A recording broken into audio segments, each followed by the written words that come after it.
For most of us, our problems are caused by having too much rather than not enough.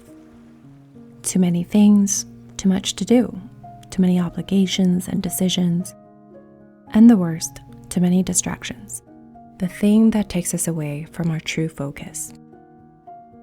I underestimated the distractions in my life until I stepped back and realized that my whole day was basically run by them.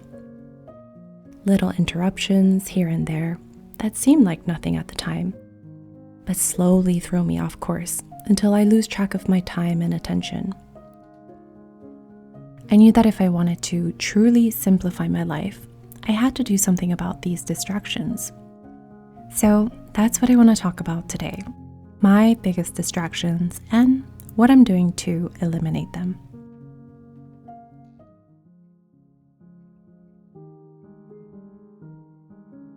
My biggest distraction is probably my phone, the all-in-one device that's always within reach. My biggest wake-up call was checking my digital wellness app and seeing that I was spending more than 3 hours on my phone. It always starts off harmless, just quickly checking something or replying back to someone. But in reality, anything that takes me away from what I actually need to do is just another distraction. For me, it's been really helpful to set clear goals and boundaries so that I don't lose focus. I try to come up with just 3 things that need to get done that day. And if something pops into my mind, like having to do laundry or watering the plants, I write it down and get to it later. I know it's kind of silly, but I have to set these arbitrary rules for myself, like not starting the day by checking my phone and only going on social media after those 3 things get done. Because if I don't, I know it's too easy to lose track of time.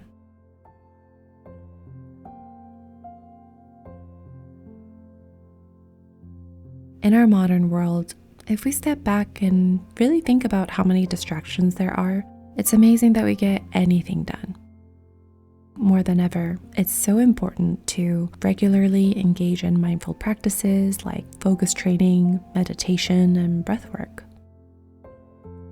I know that for me, being able to turn off my monkey brain and being able to sit in silence is a skill that I want to hone.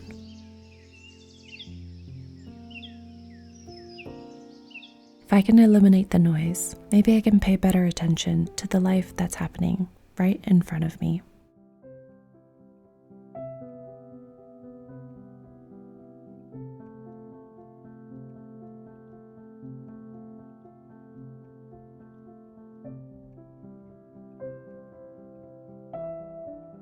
Having material wealth gives the appearance of security, happiness, and peace.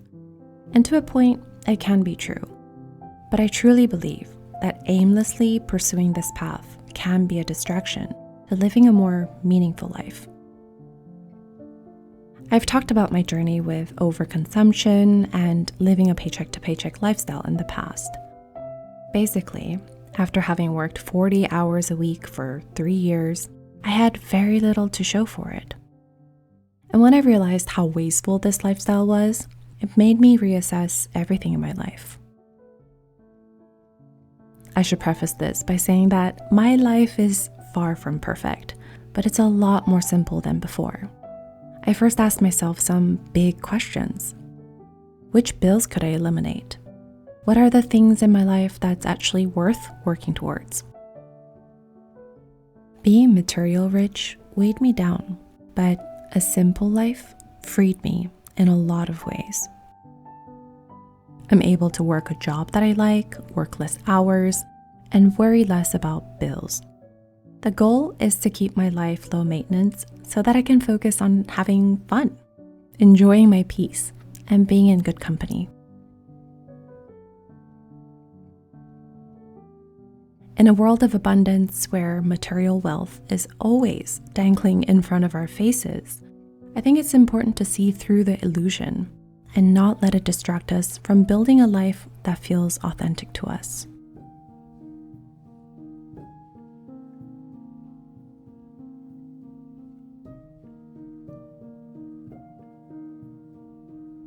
Some might think that being a minimalist means you are completely detached from material things, but I don't think that this has to be true. I find joy in having a cup of coffee in my favorite mug, wearing a cute outfit, or being in a beautifully curated space. But now the difference is that I'm very selective with the amount of things that I keep in my house, because we all know that clutter can be distracting for so many reasons. It took a while for me to figure out what I need, how much I need, and what is considered excess.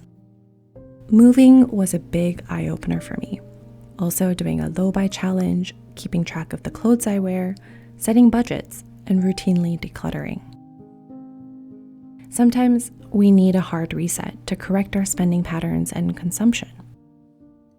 The biggest takeaway for me was realizing that a lot of what's in our homes are not worth taking up our physical and mental space.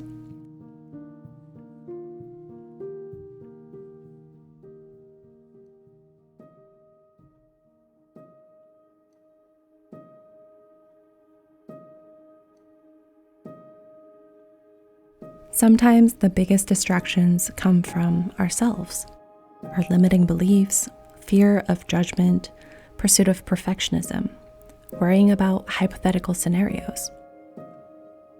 These are some of my biggest distractions, and they tend to get in the way of trying something new or fully engaging in the moment.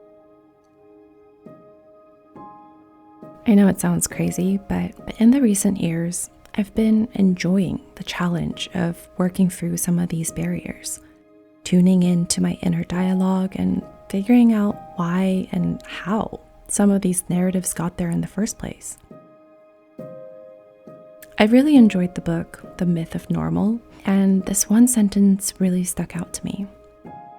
Whether we realize it or not, it is our woundedness and how we cope with it that dictates much of our behavior, shapes our social habits, and informs our way of thinking about the world. I learned that letting go of mental clutter is much more difficult than physical clutter. But maybe that's okay. Maybe we don't need to ignore or suppress our inner dialogue, but somehow find the courage to move past it, one situation at a time. I hope this video was a moment of reflection for you, to get clear about what you want and eliminate whatever distraction is on that path. Thank you guys so much for watching, and until next time, take care guys, and I'll talk to you soon. Bye.